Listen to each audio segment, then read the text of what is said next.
guys, welcome back to Goodbye Grains. Today we are making corned beef. And now this is going to be a two-part, kind of 2-week series. Super short, but I wanted to do 1 week where we actually prep the corned beef with kind of the spice mixture and everything. And then next week we will actually be making corned beef and cabbage. And now the reason that I'm doing this around right now is what you can probably tell with my green is to celebrate St. Patrick's Day. And I usually try to make, you know, something a little bit more classic Irish around now, specifically because I am half Irish, so I like to, you know, kind of celebrate. And often I usually buy corned beef at the store. It's kind of like a prepped, comes like in a package with a bunch of seasoning and stuff on it. And then you kind of look at the ingredients and don't look so great. I mean, certainly not the worst thing for you, but usually there's some additives or preservatives and some other kind of junk in there. And so this way you're taking just plain brisket and we're going to add our own spice mix. So let's take a look at the ingredients. Okay, so we have our brisket. This is about 2.5 or so pounds of grass-fed beef. Now you want to leave, if you can see on the other side, this kind of fat layer. You want to leave most of that on. If there's any really thick pieces, you can definitely trim it away, but you definitely want to leave some of the fat on because that's where all the flavor is. And then for our spices, we have kosher salt. Now this is almost a 1/4 cup of kosher salt, and that probably seems like a crazy amount, but after we allow this to sit for a week in all the spices, we're actually gonna rinse off all of the spice and kind of add some other spices back in, which will be next week. But so almost a 1/4 cup of kosher salt. The other spices that we have is some thyme and some fresh cracked black pepper, a little bit of smoked paprika and allspice, and then I took a few bay leaves and I just kind of crushed them up, and the reason for that is to kind of more evenly disperse everything. And then in addition to that, some other like kitchen stuff that you need to have is a pan, kind of, you don't want it to be enormous unless you have a ridiculously large fridge. So I try to pick the smallest possible pan that I can to fit the brisket in, and then a big giant plastic sealable bag.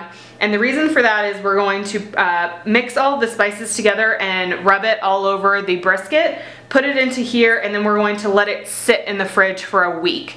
And so the main reason that I use a baking dish is because I don't want to risk, in case there's a tiny little hole in the bag or something like that, completely getting beef juice and seasonings all over my fridge. So you can also, if you don't have a baking dish or you don't have enough space, you can just double bag it, and that'll kind of help prevent any of those leaks. So first thing we need to do is mix up the spices.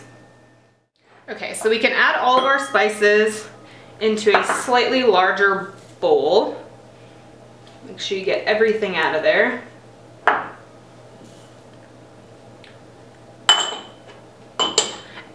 And you can just use your hands and just kind of mix everything around. You just kind of want it evenly mixed so that when you go to sprinkle this all over the meat, you're not getting only paprika on one part and only salt on the other.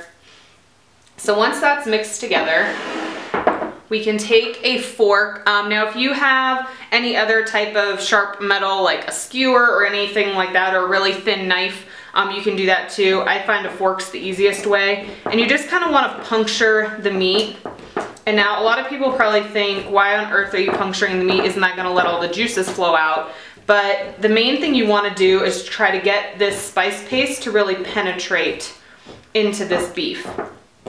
And so you can just kind of go all around the meat, and then you want to flip it over and do the same thing on the other side.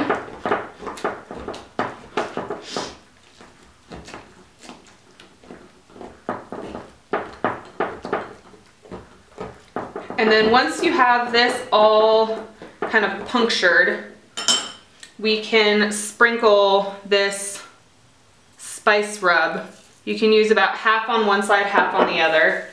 And you just kind of want to press it into the meat and kind of almost massage it in to make sure that the spices are really sticking to the meat. Then you can flip it over and use the remaining.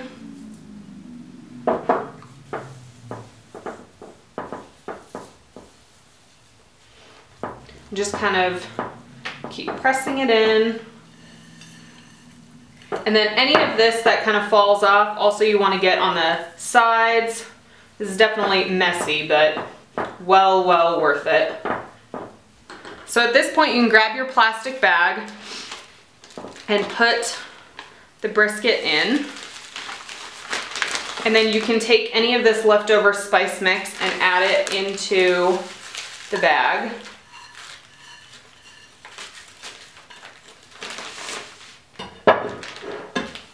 Just kind of evenly disperse it around. And now we can try and press out as much of the air as you can and seal the bag up and put it into your baking dish.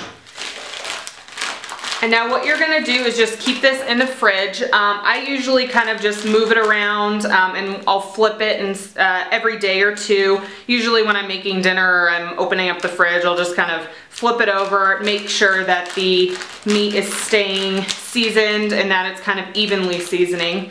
And then after a week, we will make the corned beef. So I hope you guys will join me next week where we actually make the corned beef and cabbage. You definitely want to make sure you give this about 5 to 7 days to really allow those spices though to penetrate the meat. So definitely kind of plan ahead and you will not be disappointed. I'll see you guys next week.